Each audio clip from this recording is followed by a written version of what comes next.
40 giorni di mandala, ragazzi, 40 giorni, ce l'ho fatta. Quando sono stato in India, praticamente, quando impari delle pratiche nuove, quello che succede è che ti danno circa 40 giorni, anzi no circa, sono 40 giorni esatti, in cui questo periodo che si chiama mandala, praticamente devi inserire le pratiche che hai fatto 2 volte al giorno, le pratiche che hai imparato, invece che una volta al giorno. E quindi non è stato per niente facile, perché pensavo all'inizio, avevo un sacco di dubbi, ce la faccio, non ce la faccio, alcune pratiche sono anche invasive, nel senso che comunque non sei lì per conto tuo, devi fare anche dei movimenti, dei suoni, e quindi ero un po' preoccupato, ho detto mi servono, non mi servono, e invece alla fine in qualche modo le ho fatte praticamente in metro, in stazione, in aeroporto, nei parchi, con persone vicino, da solo, e quindi mi ha fatto un po' uscire da questa comfort zone e alla fine ce l'ho fatta. Svegliandomi molto presto la mattina, riuscivo a fare le prime pratiche durante la mattina, poi facevo il mio lavoro, le mie cose, perché servono anche un tot di requirements, cioè c'erano delle cose che devi fare prima di iniziare le pratiche, ad esempio non puoi farle molto vicine, devono essere distanti circa 3-4 ore una dall'altra. E quindi ci sono tutti questi problemi, devi essere a stomaco vuoto. E quindi in qualche modo le ho fatte, ma un po' a fatica, e ho trovato le mie routine così. Quindi qua, anche col trasferimento in Giappone, non è stato molto facile cercare di mantenere tutto, ma alla fine sono contento. Sono contento perché mi hanno fatto capire che se una persona vuole veramente, in qualche modo può farlo, anche se all'inizio il sadhana sembrava tanto, adesso è diventato veramente un momento della giornata, forse il momento più bello della giornata, in cui esco dalla mia testa e torno veramente a essere, a vedere le cose come stanno. Esco proprio dal mio percorso psicologico e torno un po' nella vita vera.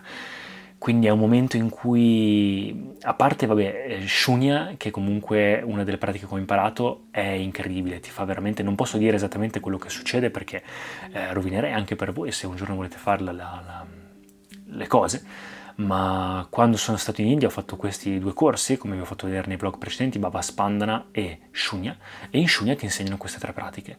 E Baba Spandana invece è proprio un momento esperienziale, quindi è un momento in cui per questi 3-4 giorni sei lì senza telefono, senza niente e fai proprio esperienze, ti fanno fare delle cose incredibili, ti distruggono completamente. E qua, diciamo, questo mandale, queste pratiche mi hanno fatto un po' rivivere quello stare in India, quindi tornare un po' sull'esistenziale, tornare un po' a vedere le cose veramente come stanno, a smettere un po' se fossero diventate una priorità nella mia giornata e tutto quello che fai durante il giorno sembra essere un po' quasi un gioco, no? Un piacevole circo, diciamoci questa metafora, ecco, un po' particolare, ma è per farvi capire. Invece quando poi ti siedi e queste cose le lasci un po' da parte, diciamo che torni un po' coi piedi per terra, ecco, ti fa veramente tornare coi piedi per terra e vedere le cose come stanno. Ed è molto piacevole. Come vi dicevo all'inizio avevo un sacco di dubbi, ma poi un po' perché comunque c'erano anche i miei amici che hanno fatto questo corso con me, cioè che ho incontrato là, non erano persone che conoscevo prima e quindi mi sentivo un po' con loro, come va, come non va, come sta andando. E un po' perché alla fine mi sono detto, ma sai cosa, indipendentemente da tutto, alla fine provo a fare questo periodo e vedo come va. E poi vedremo. E invece di pensare a farlo tutti i giorni, per tutta la vita, penso, oggi lo faccio e poi vediamo. Perché è un po' come palestra alla fine, non è che quando ti iscrivi in palestra pensi, oddio, adesso dovrò farlo per tutta la vita. No, oggi lo fai e poi domani si vedrà, ma è comunque qualcosa che fai che ti fa star bene, è qualcosa che ti porta avanti ogni giorno un po' di più, ma è anche qualcosa che senza di quello ti senti che manca qualcosa durante il giorno.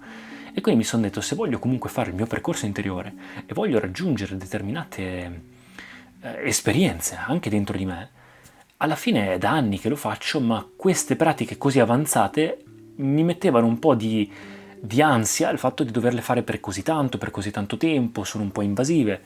E invece aver visto quanto puoi essere consapevole e cambiare anche il tuo modo di essere, il tuo modo di vivere, la tua routine, tutto in base anche a quello che vuoi fare, questa cosa mi ha fatto capire tanto. Come quando sono stato in India e ho tolto tante limitazioni, anche qua mi sono accorto proprio di tante limitazioni, tanto comfort, tanto karma, tante routine che togli senza nemmeno accorgerti, semplicemente facendo queste cose, lasciandole accadere.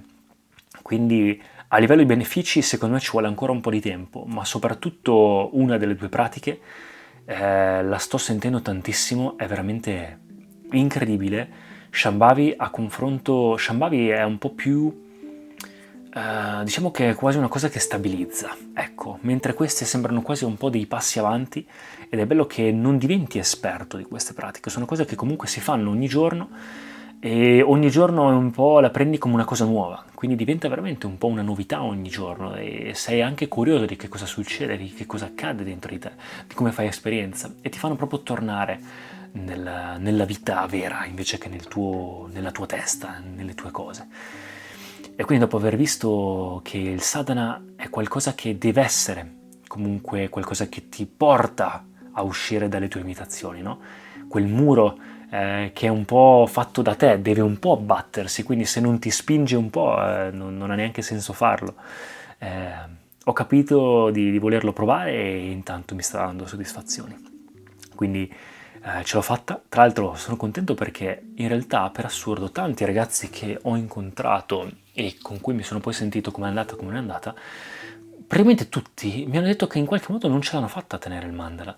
E quindi io pensavo fosse una cosa scontata, ho detto, beh, vanno là, sono tutti comunque meditators, no? Gente che comunque lo fa da un po', e invece no, e invece praticamente sono stato l'unico, almeno tra quelli nella mia cerchia di persone che sento, che l'ha fatto. E ho detto, ma caspita, uno che magari è stato male, quindi ha dovuto saltare un giorno, uno che magari fa già tantissime pratiche, quindi non è riuscito a farlo 2 volte al giorno, varie cose, invece alla fine so che è difficile perché già io comunque, lavorando per conto mio, mi sono trovato un po' una mia routine per farlo, però immagino che uno che lavora, che fa altre cose, sia difficile. Già a volte anche quei giorni in cui magari non riuscivo a farlo 2 volte a casa, dovevo farlo in giro, trovare un momento in cui farlo in giro non è per niente facile. Però in qualche modo, ve l'ho detto, mi ha fatto proprio capire che se uno vuole lo fa. E quindi proprio anche di non avere aspettative sulle pratiche, di farle e proprio morirci dentro, lasciare tutto andare, proprio non avere nessuna aspettativa. Tutta la vita la fai aspettandoti qualcosa da quello che fai, invece non aspettandoti niente. E quindi quanto puoi essere anche padrone un po' del tuo karma, no? E quindi sono anche contento perché è una piccola soddisfazione che volevo condividere con voi. Quindi ecco qua come mi sento, poi se avete domande fatemelo sapere e adesso vi faccio sapere com'è andata in Giappone nel prossimo video. Grazie ragazzi.